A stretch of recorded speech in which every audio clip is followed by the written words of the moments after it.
سب سے پہلے تو نعیم حیدر صاحب یہ بتائیے گا کہ رانا ثناء اللہ صاحب کا بیان اگر آپ کی نظر سے گزرا ہو تو انہوں نے بڑا واضح طور پر کہا ہے کہ پی ٹی آئی کی سرگرمیوں پر کسی بھی وقت پابندی عائد کرنے کا فیصلہ کیا جا سکتا ہے. یہ بیان آپ کے نوٹس میں ہے اور اس بیان کو آپ کیسے دیکھتے ہیں؟ بہت شکریہ جی، بڑی نوازش، بڑی مہربانی، آپ نے مجھے موقع دیا جی بلایا. دیکھیں بات یہ ہے کہ یہاں پر جو صورتحال ہے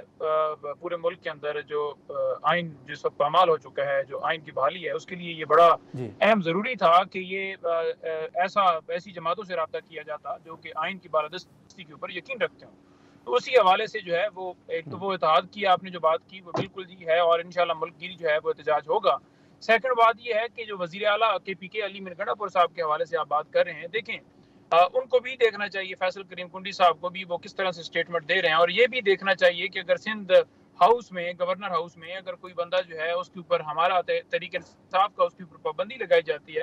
تو ڈیفینیٹلی ریئیکشن ہماری طرف سے بھی آئے گا، کیونکہ آپ نے پوزیشن دیکھنی ہے کہ آپ جہاں پر بیٹھے ہوئے ہیں وہاں پر آپ فارم 47 کے مطابق بیٹھے ہوئے ہیں، اور ہم جہاں پر بیٹھے ہوئے ہیں وہ فارم 45 کے مطابق بیٹھے ہیں. فارم 47 میں ایک کے ذریعے آپ کو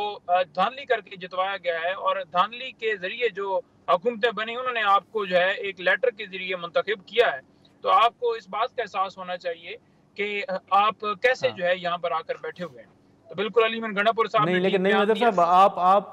آپ فیصل کریم کنڈی صاحب کو گورنر تسلیم تو کرتے ہیں نا؟ بالکل نہیں کرتے جی، ہم تو بالکل نہیں کرتے ان کو گورنر تسلیم. ہم ان کو کیسے تسلیم کرتے ہیں جب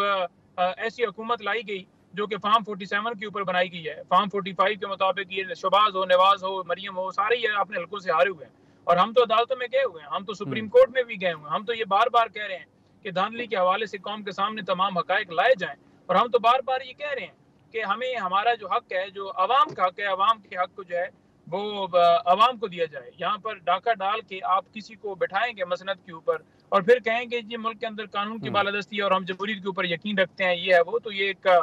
پولیٹیکل سٹیٹمنٹ ضرور ہو سکتی ہیں لیکن ان کا حقیقت کے ساتھ کوئی مبنی تعلق نہیں ہے.